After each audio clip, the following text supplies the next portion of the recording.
As campaign intensifies for the upcoming general election, what does all this mean for you, the voter? What do the candidates have to offer? How prepared are agencies charged with the election process? Join John Kuria and Safina Chieng on Kenya Decides. This and every Tuesday from 10 p.m. on KBC Channel 1 as we unpack elections 2022 with a panel of various stakeholders. Make informed electoral decisions. Ili kupata daktari wa tumbo kama sikiza tuni yako, bonyeza *811 *396#. Alo, daktari. Nimekula githeri sahani ya kwanza, sahani ya pili, alafu sahani ya tatu. Nikapandilia avocado 2. Wakanilazimisha na mchele vijiko 7. Nikamalizia na kusafisha. Kupata daktari wa tumbo, dial *811 *396#. *811 *396#. Are you an aspiring candidate in the upcoming general elections? Do you want your agenda and manifesto to reach your voters effectively? At KBC, we have the most comprehensive and credible online platform that has profiles of all prospective candidates. Log on to www.kbc.co.ke/2022 aspirants and let Kenyans know more about you, your past achievements, your manifesto, and your development agenda once you get elected to office.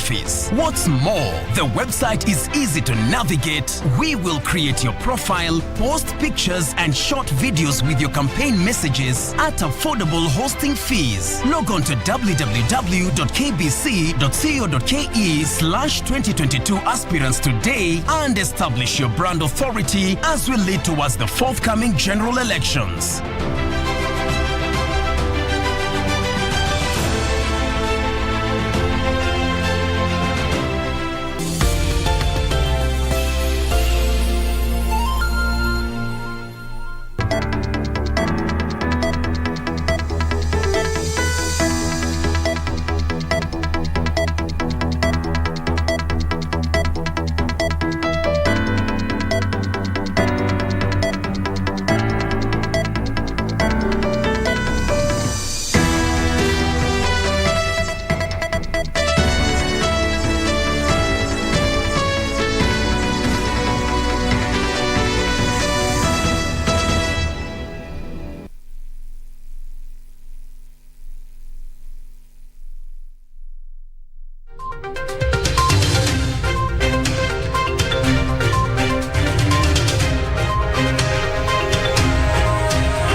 Very well, it's Monday, the 2nd of May 2022, and this is KBC Prime Edition coming to you live from Broadcasting House right here in the capital city, Nairobi, Kenya. Tonight, the Muslims mark the end of Ramadan.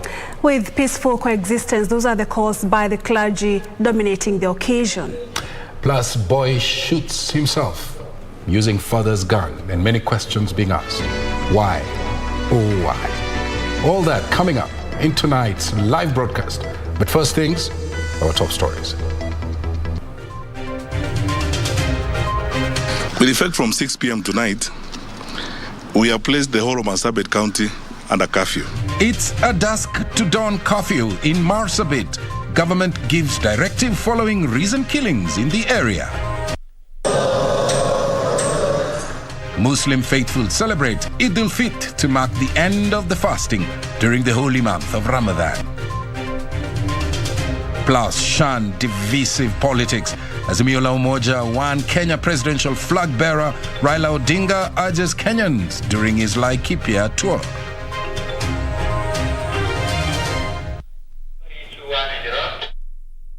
Thank you all for joining us. My name is Mboya. And I'm Purity Museo at KBC Channel 1 News at Purity_Museo at Mboya 24. The hashtag is Prime Edition. Anwangeshi is our sign language interpreter tonight. Straight to our top story, the government has imposed a 1-month 6 p.m. to 6 a.m. curfew in Marsabit County, and it's not about COVID. Cabinet Secretary for Interior and Coordination of National Government, Dr. Fred Matiang'i, while issuing the order, said the 1-month-long curfew is meant to allow security forces to deal with criminal activities and unrest in the area. Zainab Said opens our coverage tonight with that report. In one of the recent attacks in Marsabit County last Thursday, 5 people, including a chief and an assistant chief, being the recent victims of armed bandits in the area. It is for this reason that the government on Monday announced an immediate dusk to dawn curfew for the next 30 days. With effect from 6 p.m. tonight, we have placed the whole of Marsabit County under curfew.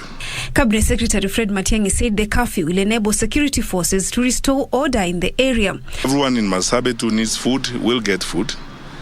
Everyone in Marsabit who needs water will get water. Even that aspect of our government's work is going to be heightened.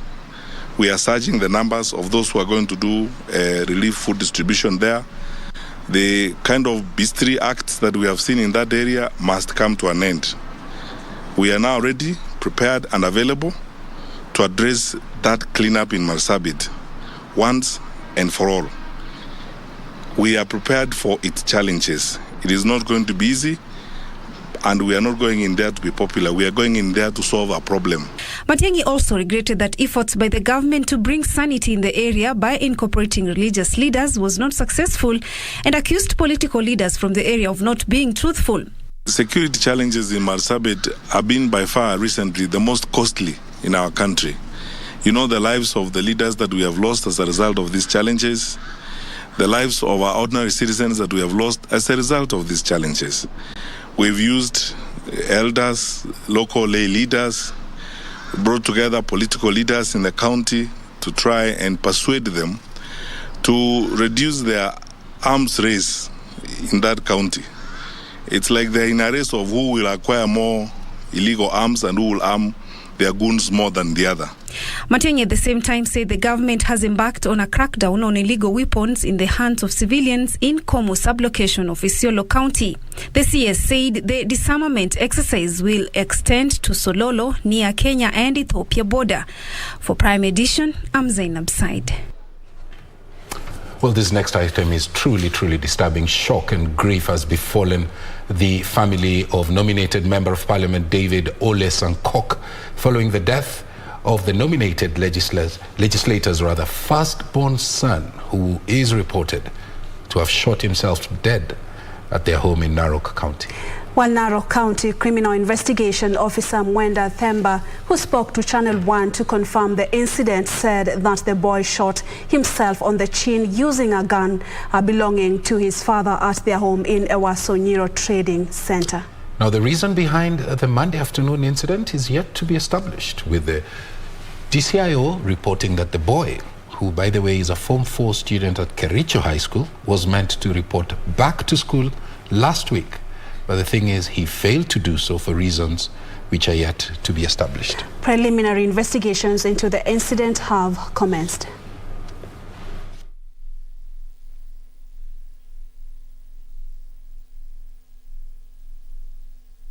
We got a report that there was an incident at the home of Honorable Sankok in Ewaso Nyiro Trading Center, just outside the Narok town. So we went to the scene where we found that his firstborn son, who is in Form 3 in one of the schools in Kericho, and shot himself then using a shotgun that belongs to his father. What we are gathering is that he was meant to go back to school last week, which he didn't for reasons that we are yet to establish.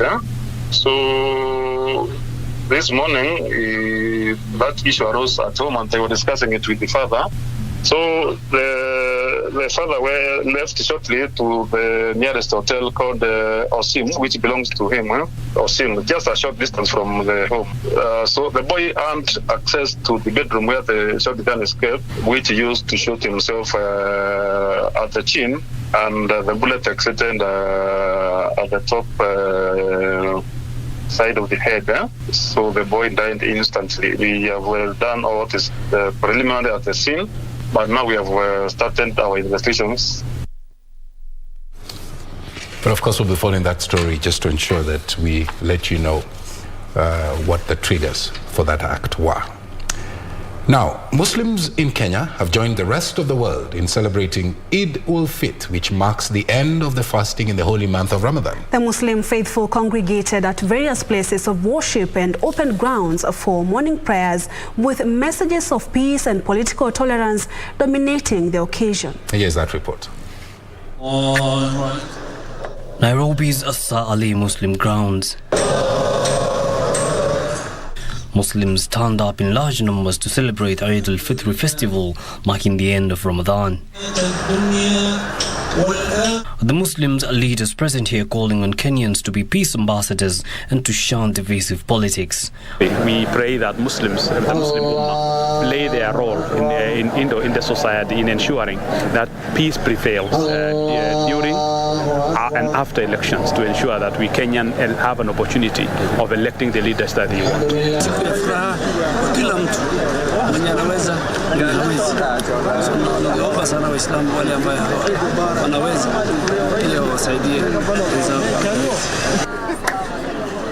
The congregants welcoming the festival that falls on a restriction-free period compared to the previous year where gathering was banned owing to the COVID-19 pandemic.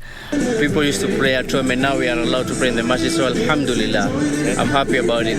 Let's not forget that sadaqah does not decrease your wealth, and give as much as you can. Wallahi, Allah will bless you triple. Sadaqah triples your income and everything you do.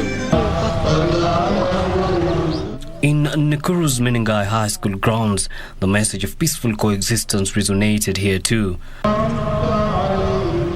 Residents calling for peace and tolerance ahead of the general elections. Waache kuongea mazungumzo ambayo yanaweza kuleta utata. Wakiwa na tofauti zao, ni bora waitane. Wakae chini kwa pamoja, wazungumze mambo yao, watatue. Lakini wakisema kwamba kila mtu akiwa na hasira, kila mtu akiongea anaongea kwa hasira, haya maneno yao yanaweza kurudi nyuma yakatuathiri sisi. In Kilifi County, the Muslim faithful expressed their gratitude for finishing the month and celebrating Eid together with the rest of the brothers countrywide. Tukue na amani, tufanyeni kura kwa amani, tuwe wamoja. And Muslims in Isiolo County gathered in several mosques to celebrate Eid, even as religious leaders called on the residents to embrace peaceful coexistence among the several communities living in the cosmopolitan county. Finally, in Mandera County, the faithful gathered at the Jamia Mosque grounds for prayers, even as calls for peaceful campaigns ahead of the general election took the center stage. Tusiweke kati ya watu wale viongozi wanagombania chuki na vita katika Kenya yetu. Tunaomba Kenya iwe salama salimin, tutulize wananchi, tusipeane maneno kali ambayo inaweza leta, wazizushe maneno mbaya ambayo inaweza leta vita. The Muslim Ummah has been called upon to remain steadfast in their religion even after the month of Ramadan and remember the less fortunate. Yusufar reporting for Prime Edition from the Saali Muslim grounds, Nairobi. Well, Yusufara bringing us that report. Let's take you to Mombasa, where the faithful gathered for the morning prayers at Ronald Ngala Primary School grounds, where leaders called for peace and tolerance during this electioneering period. Area Kadhi Hamad Kasim said or led the Muslim faithful in celebrating Eid al-Fitr to mark the end of the month-long dawn to dusk fast. Anburu reports.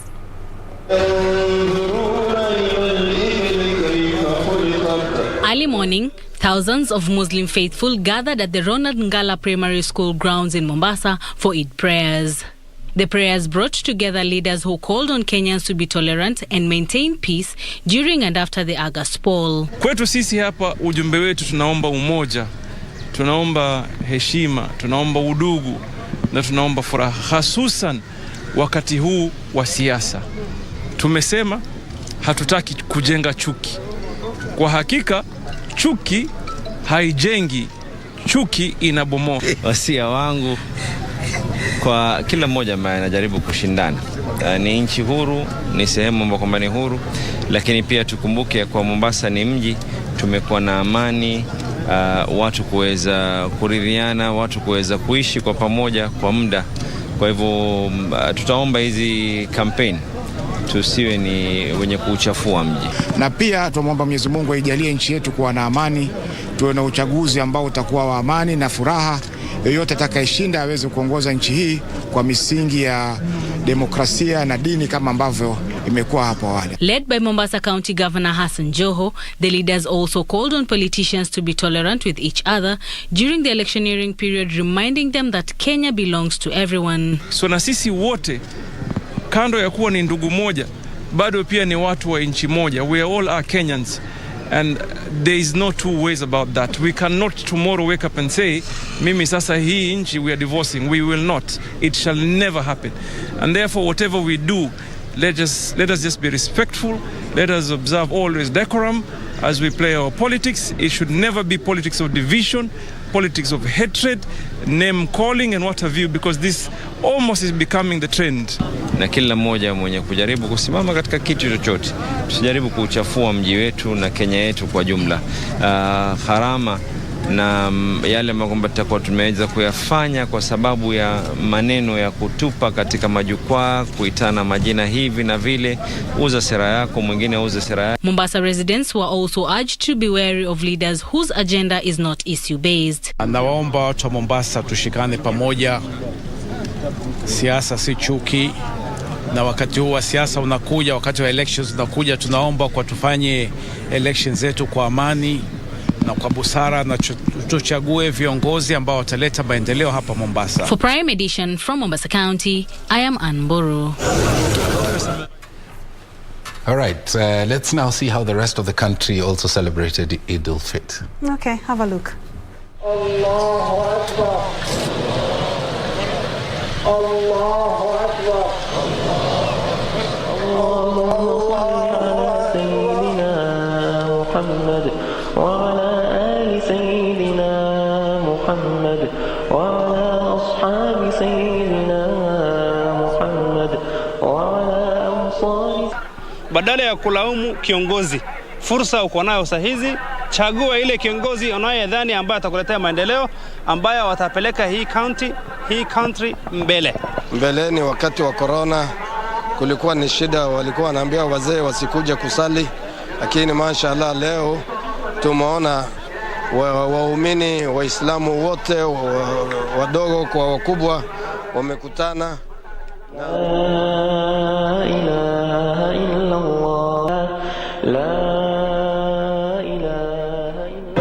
na tunaeleza ndugu Waislamu wote washikamane na ibada na washikamane na yale ambayo Mwenyezi Mungu ameamrisha na yale ambayo amekataza. Na saa hizi tuko katika electioneering process. Tunaomba dunia nzima na Kenya tujaribu kuzingatia amani.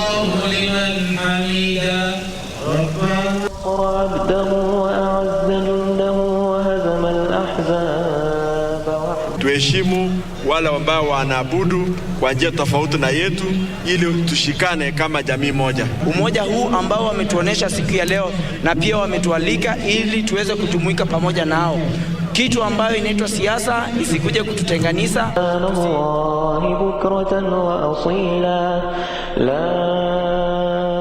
Sasa tumepata sukari, tumepata ngano, tumepata mafuta, tumepata mchele, tumepata tende, tumepata chumvi, majani, yani yale kitu nyumba angetumika. So hii tu shukrani kubwa sana, na tunaomba watajiri na viongozi wengine wafate mfano wa huyu, waage mfano wa huyu, wapatie community ambao wako njaa wapatiwe chakula. Azwaji Sayyidina Muhammad wa ala dhurriyyati Sayyidina Muhammad wa sallim tasliman kathira. Sisi na Wajir branch chakula ya watu 500 kwa sababu ya ukame mingi ambaye imekithiri area hii. Njia ya kurudisha shukrani kwa wateja wetu, na vile vile pia katika njia ya kuweza kutoa kwa jamii ili waweze kufaidika hasa katika huu wakati wa ukame. Well, that report on Eid al-Fitr celebrations brings us to our first break right here on KBC Prime. And tell us how you celebrated yours at KBC Channel 1 News at Purity_Museo at Mboya 24. Use the hashtag Prime Edition on Twitter to speak to us. Let's take that break.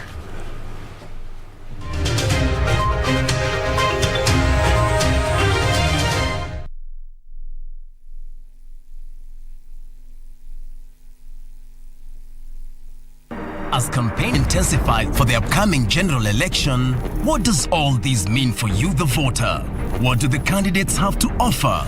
How prepared are agencies charged with the election process? Join John Kuria and Safina Chieng on Kenya Decides. This and every Tuesday from 10 p.m. on KBC Channel 1 as we unpack elections 2022 with a panel of various stakeholders. Make informed electoral decisions.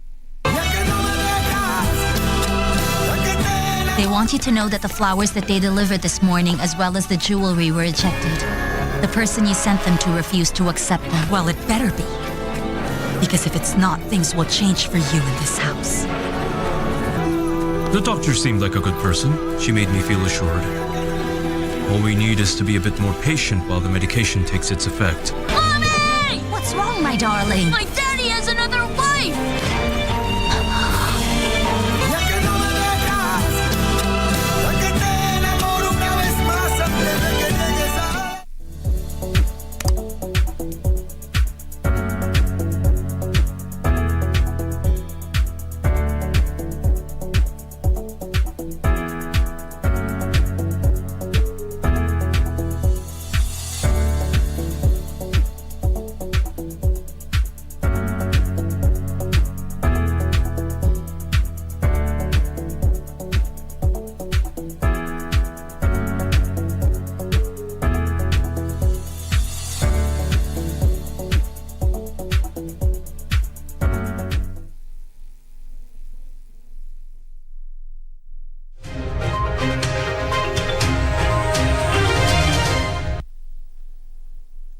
Welcome back to KBC Prime. Straight into politics. Azimio la Umoja One Kenya presidential flag bearer Raila Odinga has urged Kenyans to desist from divisive politics as the country gears towards the August 9th poll. Speaking in Laikipia, Odinga reiterated his commitment to fight corruption if elected as president. Here's that report.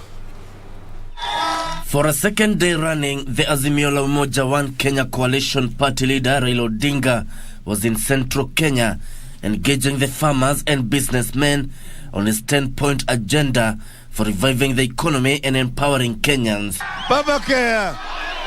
Baba Care! Baba Care itahakikisha ya kwamba kila Mkenya, watoto, kina mama, vijana, wazee, wote wataingia ndani ya bima ya matibabu.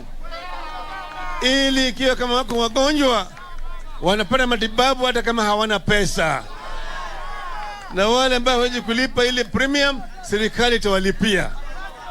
Wale wafugaji watapata msaada kutoka kwa serikali, wakulima watapata msaada kutoka kwa serikali yetu, pande ya kusaidia kwa vifaa vya kilimo, mbegu, mbolea na soko ya mali yao. Sawa sawa. Odinga at the same time slammed his Kenya Kwanza opponents, saying they lacked practical ideas for developing the country. Hao wengine ambao wanaongea ni wezi. Si ni wezi. Hawa jamaa wanapenya hazina zetu. Sangine mbaya sasa wanaenda huko ni membamba kama sindano. Baada ya mwaka moja amefura kama kupe. Sasa yale mianya ambayo hao wanapenya naye na kuingia kwa hazina zetu tutaziba zote. Drumming up support for Raila Odinga's presidential bid, MPs allied to Azimio la Umoja One Kenya coalition party praised the handshake between President Uhuru Kenyatta and Raila Odinga, saying it has brought double achievement to the nation. 2017, alikuja handshake, he did not ask for anything from Uhuru Kenyatta.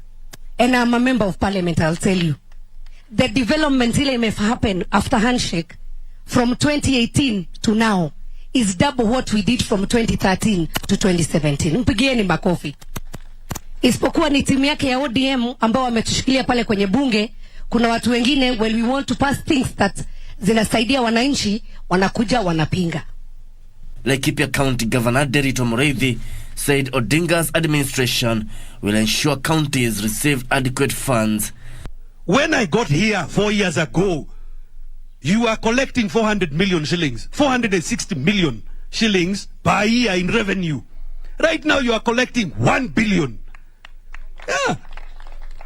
Sio miujiza. I know nyinyi akina Gashara hapa wakati mnanichokora, mnasema magic ya Nderito ni nini? Kwa nini anajenga barabara kila dunia ya Laikipia? Kwa sababu nimefunga mianya ya wizi. Yesho Kiwashira, Prime Edition.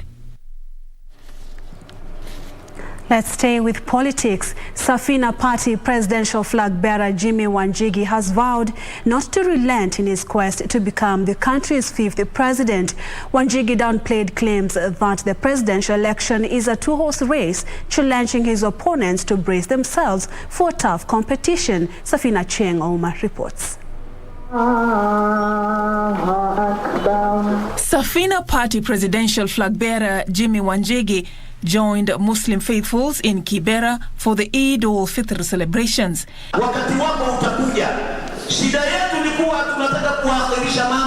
It was during this event that Wanjigi affirmed that his 2022 presidential bid is well on course, downplaying claims that the presidential election is a two-horse race.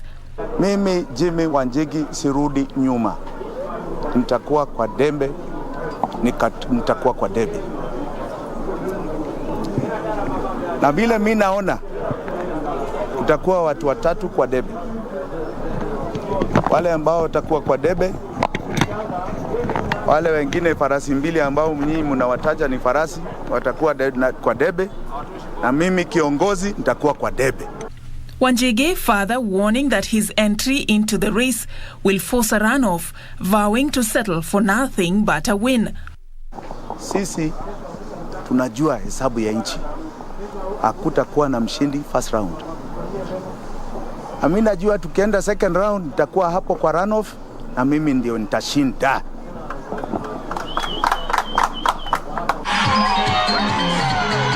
Meanwhile, an MCA aspirant in Mugumoini ward in Langata constituency has promised to prioritize health and access to education for all if elected in the upcoming polls. Naran Arjan, who will be vying on a Roots Party ticket, pledged to ensure that all bright but needy learners get full sponsorship to support their education. I know I've sponsored about 12 people who are under me right now on a scholarship. So we will try to expand this and get more people from Mugumoini benefit this scheme. Like today, I pledged about 1 million shilling for MSME so that we can reorganize how to utilize these funds. Na wale Wahindi ambao wanafanya kazi ya maana kama huyu wanaangaliwa kama vipepeo. Kila wakati ya kura wanaombwa milioni 2, milioni 5. Afadhali tumchague mtu ambaye ataleta hizo pesa hapa. Muulize Wahindi wenzako ambao wao na manufaa ya kutosha. Hizo pesa tutumie kwa uchumi wa nchi yetu. Tutumie kwa uchumi wa nchi yetu na kuborosha maisha ya watoto wetu.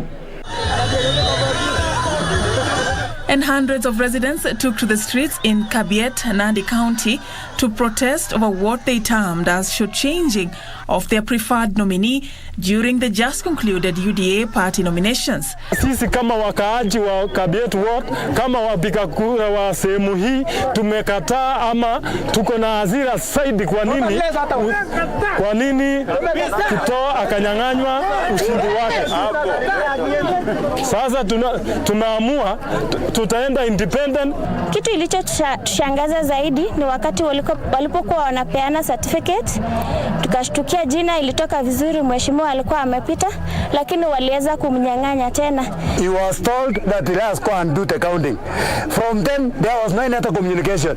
We did later on follow up and we found that in our regional office at Elred, David Kiptolule was a winner. For Prime Edition, I'm Safin Aching Oma. Let's now move to security issues, or better still, lack of it. Victims of banditry in Baringo have called on government to beef up security in the area and ensure normalcy is restored. In a recent attack, 3 people were killed after armed bandits attacked Ngaratuko, driving away over 80 livestock. Victims of insecurity in Baringo North have decried lack of food after they fled their homes following persistent attack from armed bandits from neighboring Tiaty sub-county. 3 people were killed recently when bandits raided Ngaratuko area, driving away over 80 livestock. Residents are now living in abject poverty with nothing to feed their families on after their livelihood was disrupted by insecurity, leaving them with nothing to depend on. The locals from Ngaratuko, Yatia, Kagir, Chemoe in Museo Ward and Baringo North are now appealing to the government to bring back normalcy in the region to enable them continue with their regular activities. Tunaomba kwamba muende muambia serikali na hisani yote wako na uwezo hata wasongo ngambo huko wajaribu kusaidia watu ya area hii. Yati Assistant Chief Jackson Keitan said more than 300 households are facing hunger after their livestock were driven away following persistent attack in the region. People are littered all over. Watu walitoroka. It affects, in my sub-location, affected almost 10 villages with about 380 households with an average of devoted population of 2,280. Joan Chemutai, who distributed food to the locals, also appealed to the government to immediately salvage the situation in the region to restore the livelihoods of the affected families. For Prime Edition, I'm Elvis Otieno.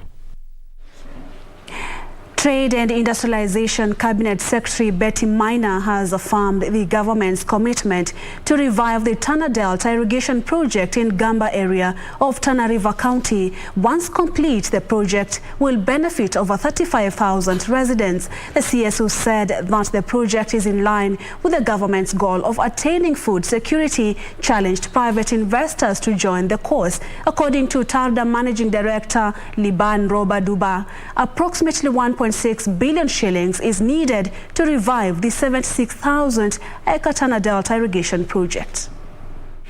Tana Delta irrigation project, lying on a 76,000-acre parcel of land in Gamba area, Tana Delta sub-county of Tana River County.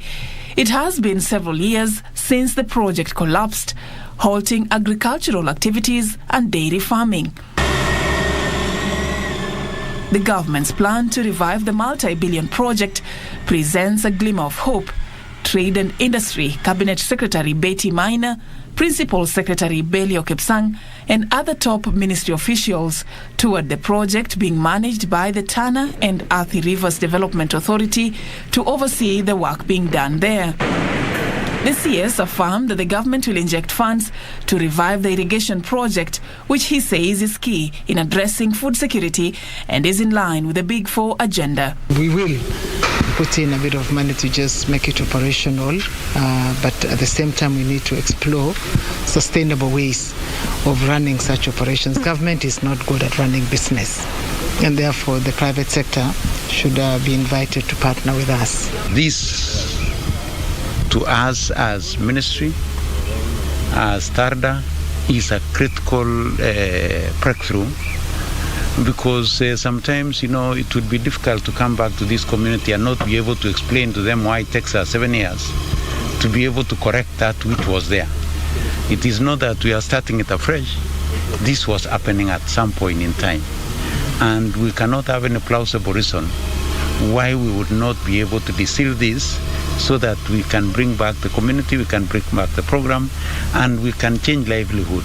According to Tana and Athi Rivers Development Authority Managing Director Liban Duba, they are sourcing for 1.6 billion shillings to complete the entire revival process, which will see the area begin large-scale rice production on 12,000 acres. We're looking also to explore avenues within the PPP framework, within especially to do with milling. We're looking at joint ventures and also welcoming private investors. But as you have seen earlier at the intake, that is the first phase, and this thing will be done in phases. The next phase will be opening up of the farms, and the entire project will cost about 1.6 billion. Due to financial constraints, the plan to revive the project will be done in phases. The first phase is already complete, with residents already reaping its benefits. This beginning phase, with the support of the government, we have been able to put in 35 million to develop the intake at the Kitere Bellmouth, and also to desilt the earlier phases of the earlier phases of the channel. This is the beginning phase. There will be need for subsequent investment, but this is good enough to start the process of building back the economic ecosystem of the Tana Delta Irrigation Project and the communities that have been dependent on this channel over the years since inception. Tumefurahia sana kwa sababu maji yanapita saa hii. Tunaweza kusaidika kwa wanyama wanaweza kutumia hayo maji, na hayo maji yakienda kule Gamba Irrigation Scheme inaweza kutusaidia kukuza mimea kama mpunga ambao ndio lengo la kula Tarda hapa. Once complete, the 36-kilometer canal is expected to benefit about 35,000 residents living along the canal from the Kitere intake to the rubber dam and Tarda farm in Gamba. For Prime Edition, I'm Safin Aching Omar. 45,000 residents expected to benefit as a result of that project. Now, let me take you to Kisumu, where at least 40 passengers escaped unhurt after a bus that they were traveling in burst into flames along the Kisumu-Nairobi highway near Mboya Trading Center.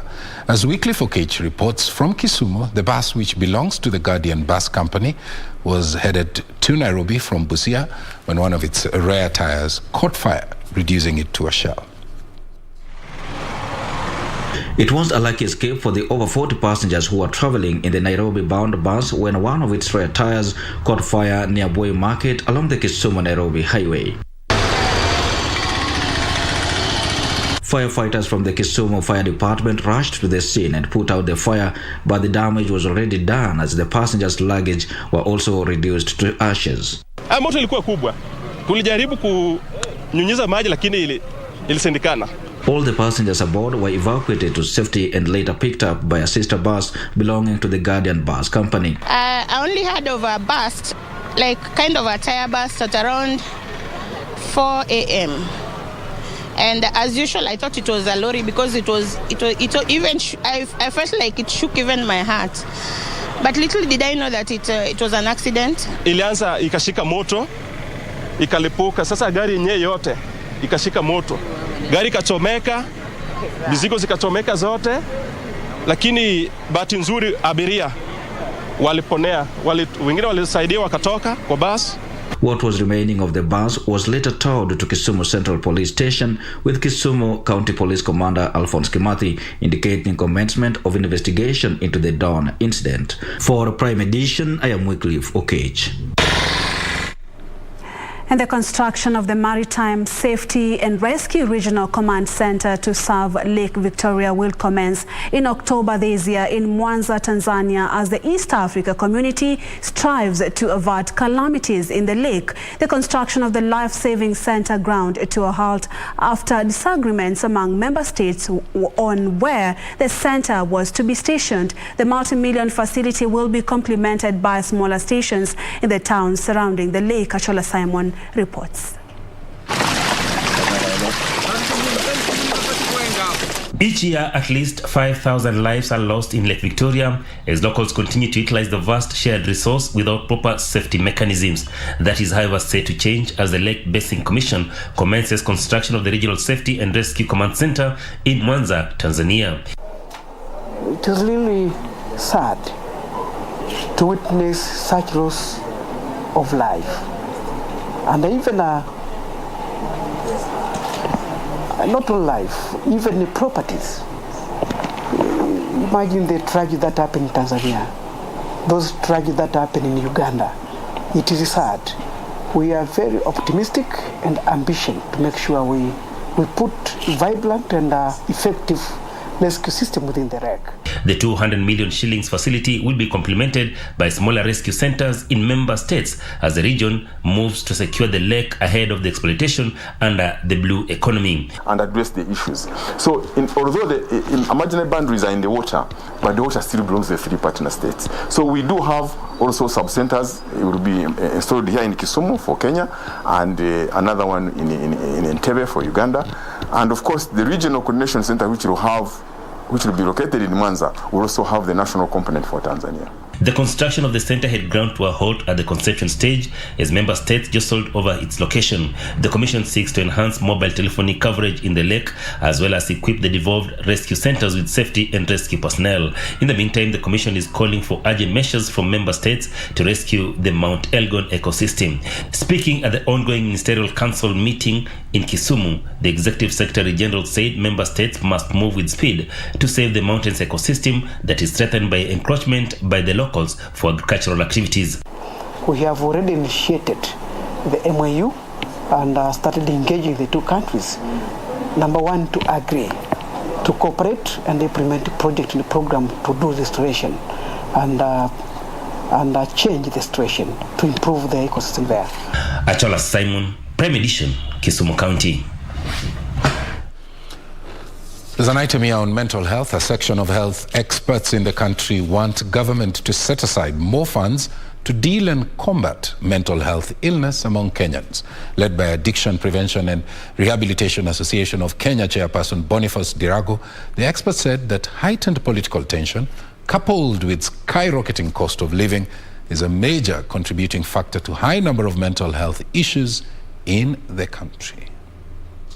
Health experts have warned that the culture of denial and silence which surrounds mental health issues in the country could only make things worse if measures are not put in place to curb it. If they don't get any intervention, we are likely going to find ourselves in a situation whereby people and the economy generally gets affected. And it's also good for people to be honest with themselves, to be self-aware when they feel like they've reached the limit, so that they can reach out for help. We're beginning to see that this called love addiction of people who are compulsive and obsessive about their loved ones. And these are characteristics that people need to know. They assume that this is love, but in real terms it's an obsession. Speaking in Nairobi during the official opening of Genesis Rehabilitation Center, the health experts said there's need to address challenges leading to depression among Kenyans, including high cost of living and joblessness. For me, I remember I started taking alcohol at the age of 4 years. I didn't know myself, but I was able to come to terms and understand this is addiction and I need to get out of it. When I was in rehab and many other rehabs that I've visited since, you find people referring to themselves as inmates, which gives the sense of like we're in prison and we're in, So even in the naming, we are Genesis Retreat and Wellness Center.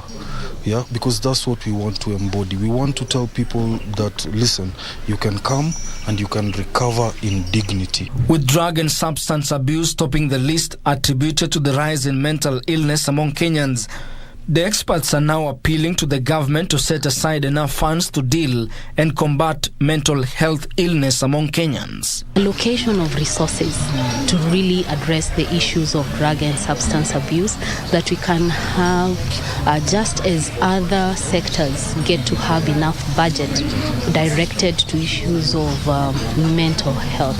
And because it's a fight that the professionals cannot win alone. Lucky in the UK because the access to mental health and secondary care in general is a lot more developed, and we're hoping that here in Kenya this can become the norm as well.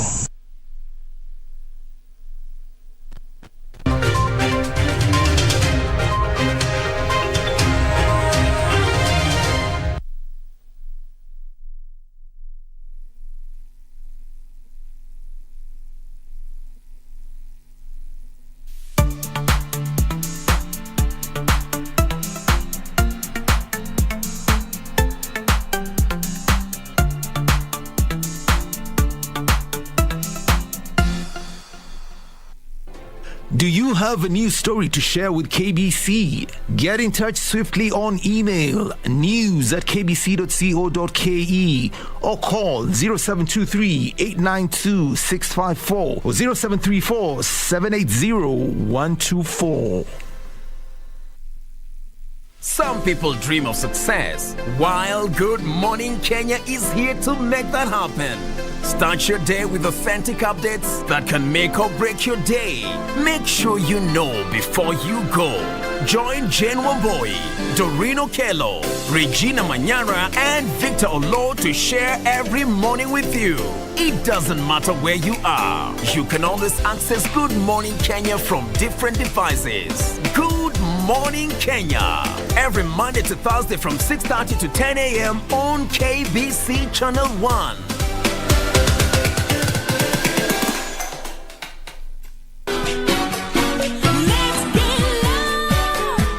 The world marked International Jazz Day, which celebrates and highlights the importance of jazz music and its ability to unite people from different cultures in various parts of the world. Jiji ni ya huu, jiji ni ya wenye jiji wale wanatembea. So when you see many cars here congesting the city, those are not the owners of the city. If we talk democracy, then the city belongs to the working public. Wale wana du na ini ya wale wana milita oklu natumaini najitolea daima Kenya hakika ya bendera liuta. The students have performed in some of the biggest jazz events in the 254, in return interacting with the biggest names in the music industry.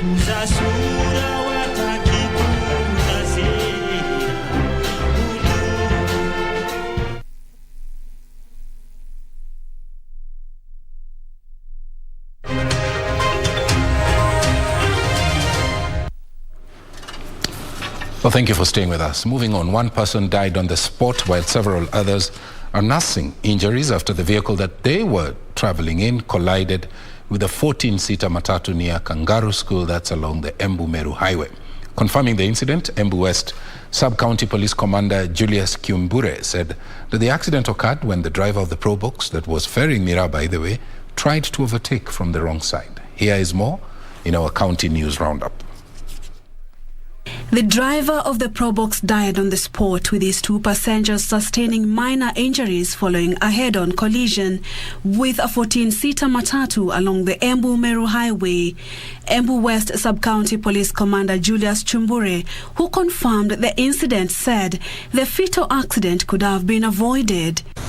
Kwa bahati mbaya, yule jamaa wa kuendesha gari la Mira aliovertake kupitia upande wa ambao ufai, akapita kwa pavement na vile kuja kugongana ana kwa ana na yule bwana wa gari ya abiria ambayo ilikuwa inasafiri kiwa inaelekea upande wa Meru. Kwa bahati mbaya, yule jamaa wa Mira au driver wa Mira aliweza kuumia, na pale kutokana na kule yale majeraha aliweza kufariki. Elsewhere, the Kenya Union of Domestic Hotels, Educational Institutions, Hospitals and Allied Workers, KUDHEHA, has lauded President Uhuru Kenyatta's decision to increase the minimum wages for low-income earners by 12%.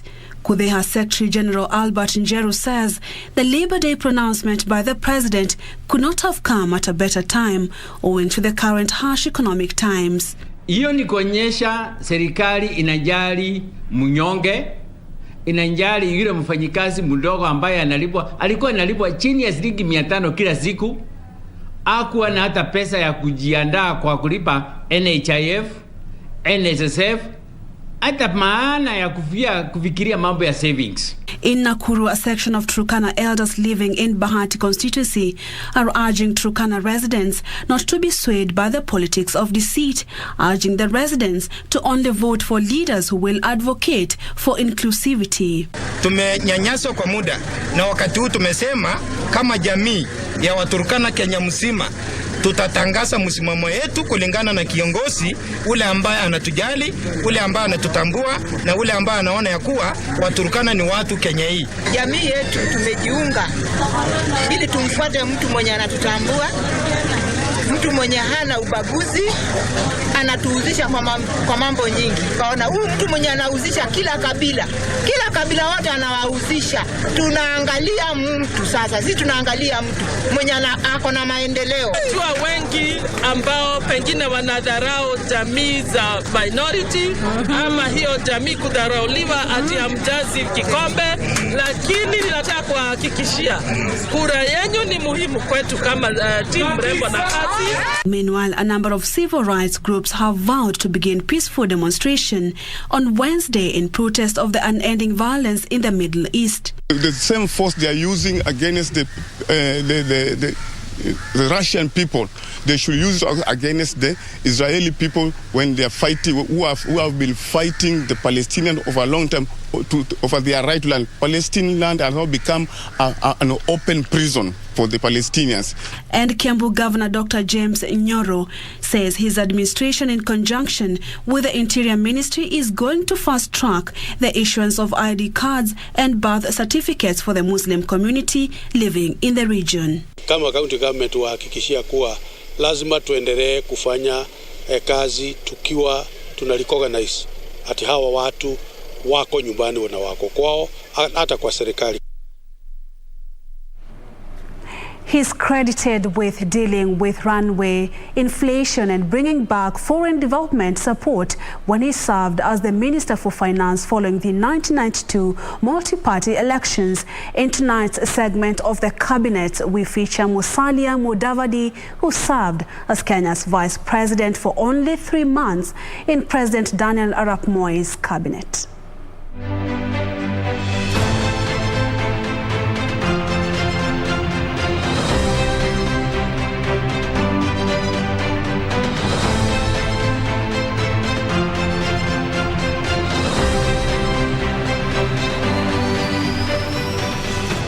Born Wycliffe Musalia Mudavadi in 1960 in Sabatia, Vihiga District, currently Vihiga County, Mudavadi made his debut in Kenyan politics in 1989, winning the Sabatia constituency parliamentary seat in a by-election following the death of his father, Moses Mudavadi.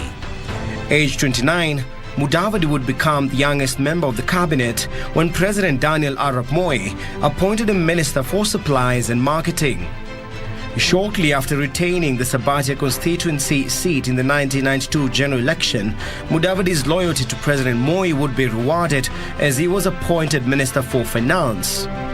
The Sabatia MP would face a difficult task, heading the docket at a time that the economy was said to be in tatters, characterized by excess money circulating in the country and excess local borrowing by the government, among other issues. Mudavadi's boldness in admitting the government's mistake in printing more money than the country needed during the 1992 elections earned him admiration not only from the opposition but also from the international community. Following the 1997 general election, where he once again retained the Sabatia parliamentary seat, Mudavadi was moved to head the Agriculture Ministry, where, like his previous ministerial position, he was faced with a myriad of challenges. With assistance from the ministry's permanent secretary, Shem Migot, Mudavadi was able to deal with the challenges that came with the post, including the ailing sugar industry occasioned by illegal imports, delayed payments for milk and cereals produce, and delayed bonus payments for coffee and tea farmers. However, despite a great start in dealing with the problems, Mudavadi was not able to complete the task before he left the ministry, moving to the docket of Information, Transport and Communication from the year 1999 to 2000. Subsequently, he was named Kenya's Vice President, a post he served briefly ahead of the 2002 elections. In the 2002 elections, Mudavadi ran for Vice President as Uhuru Kenyatta's running mate. The ensuing results would see him stay away from the political arena until 2005. His ticket, alongside Uhuru, lost the election to Nax Mwai Kibaki, while he, Mudavadi, also lost the Sabatia parliamentary seat to Moses Akaranga. Mudavadi would in 2007 become Raila Odinga's running mate on an ODM ticket. Despite the ticket losing to Kibaki, Mudavadi would unseat Akaranga and head back to Parliament as Member of Parliament for Sabatia once again. ODM disputed the 2007 elections, leading to a power-sharing deal between Kibaki and Raila. As part of a grand coalition cabinet, Mudavadi was named Deputy Prime Minister and Minister of Local Government in 2008. His presidential ambitions in the 2013 elections on a United Democratic Party ticket were unsuccessful, as he finished third behind Raila Odinga and eventual winner Uhuru Kenyatta.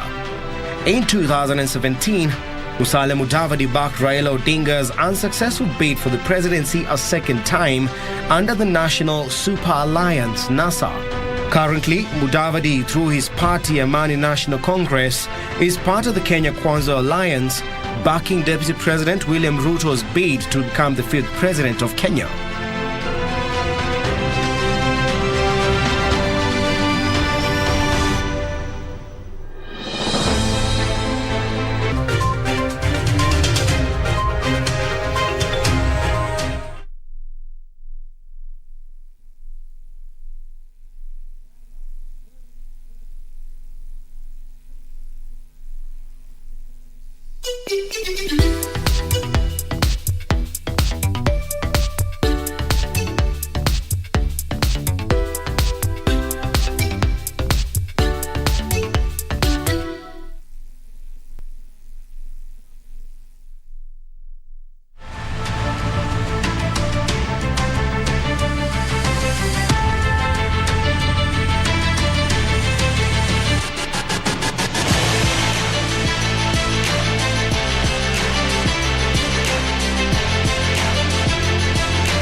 Well, good evening and thank you for joining us for tonight's edition of KBC Sports Update with me, Richard Munga. Now, Kenya's rich heritage was showcased during the opening ceremony of the 24th Summer Deaf Olympics in Caxias do Sul, Brazil. The Kenyan contingent wore the traditional attire representing the Kenyan culture as they marched in front of a controlled crowd with the games beginning today. Kenya's flag bearers, Emilia Thiambo and Calvin Musalia, led the team in the ceremonial outfit, the men donning white shirts with bearded cuffs and the ladies in red dresses complete with bearded neck pieces. The rest of the contingent at the terrace looked on as the Kenyan delegation was introduced to close to 1,000 guests who were allowed into the venue for the opening ceremony. Kenya is being represented by a total of 136 athletes who will compete in handball, football, basketball, golf and athletics. Do esporte, onde todos se unem, que é um representante de uma geração que construiu o esporte surdo no Brasil, o senhor Mário Pimentel, primeiro presidente da CBDS. Como curiosidade, Meanwhile, Ghana's Exchequers have registered their third win of the International Gold Cup Hockey Club Invitational Tournament, which began on Saturday at the Sikh Union Club in Nairobi after defeating Strathmore Scorpions 4-2. Early on, Kenya Police thrashed USAU men 4-1.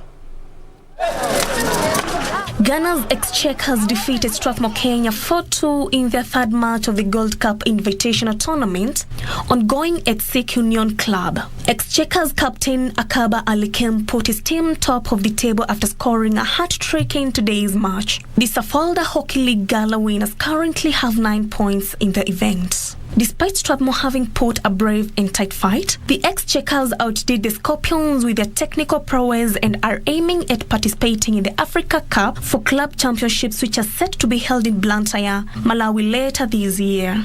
So the teams are all good. They are not that bad. Maybe technically something small, it's not there. Maybe which we have. Maybe that's the only difference.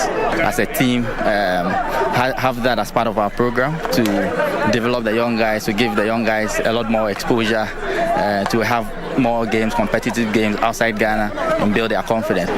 We want to gain valuable experience. The team is a very young team, it's a very rookish team, and every bit that we play adds value to us in terms of experience and exposure. So we do not set specific targets for ourselves. Expect to learn new things, we expect to improve our stick work skills, and also it's like a build up to the league match which we're playing for. In the first match of the day, USIU was thrashed by Kenya Police 4-1, with Joseph Baraka scoring the university side only consolation goal. The The tournament will take a break tomorrow and resume on Wednesday, with curtains coming down on the event this Thursday. For sports, I am Nora Mongi. Well, of course, make sure to keep tuned into our subsequent bulletins starting on Wednesday, of course, for more updates in regards to that tournament. Now, on to other matters, whereby Boxing Federation of Kenya will send a team of 10 boxers to the Women's World Championships in Istanbul, Turkey. The global showpiece will run from the 6th of this month till the 21st of this month.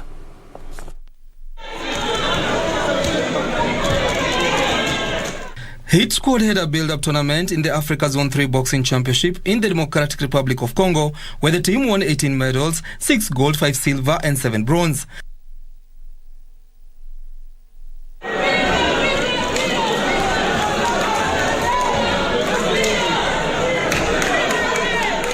Some of the pugilists to Istanbul include Africa Zone 3 gold medalists Elizabeth Andiego, Evelyn Akinyi and Teresia Wanjiro. Africa Zone 3 silver medalists Christine Ongare, Stacey Ayoma, Lona Kusa, bantamweight Amina Mada, flyweight Anne Wanjiro, Beatrice Akoth and Elizabeth Akinyi also made the cut. Mazoezi yamekuwa kukienda vizuri. Tulikuwa na mashindano ya Zone 3 kule Kongo na tuliweza kuyatumia kama pia ya kujipima nguvu na kuona makosa yapi ambayo wachezaji walikuwa wanafanya ili tuweze kuyarekebisha. Performance yangu kwa African Zone 3 ilikuwa ni platform ya e-game inafaa kuanza na na feel I'm very ready for that goal. So far so good. Mazoezi tuko sawa na tunabili kama madem. Ile zoezi zenye tumechapa tunaenda kukamna good news na good performance. After the World Championship, the Kenyan boxers will shift focus to the Commonwealth Games in Birmingham, England. The Kenyan contingent will leave the country on Friday for Istanbul, Turkey.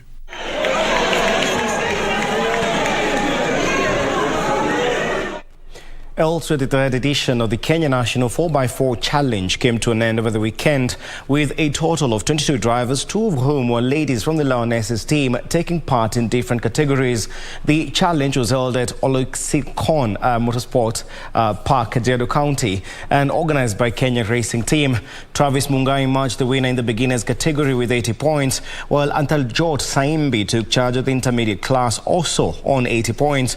The experts category award went to Team Kazon, while the Super Experts category was won by Oliver Lavo, Lisa Christopherson and Pauline Shegu, who awarded the best ladies teams. Lisa was being navigated by Mitchell Chow in the intermediate category, while Shegu was navigated by Christabel Washuka.